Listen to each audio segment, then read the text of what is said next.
ایک سوال ہو رہا ہے، دانشمند انٹلیکچوئل یہ سوال کر رہے ہیں،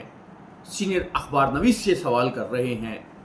مبصرین یہ سوال کر رہے ہیں، کیا دنیا میں تیسری عالمی جنگ کا آغاز ہو گیا ہے؟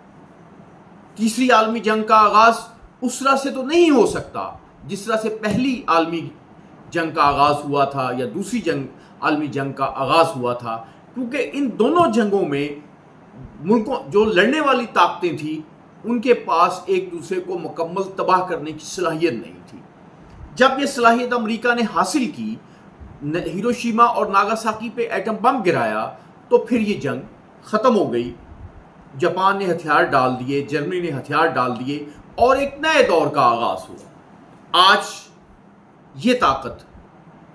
پوری دنیا کو ختم کرنے کی طاقت صرف امریکہ کے پاس ہی نہیں ہے، بلکہ روس، چین اور دوسرے ممالک کے پاس بھی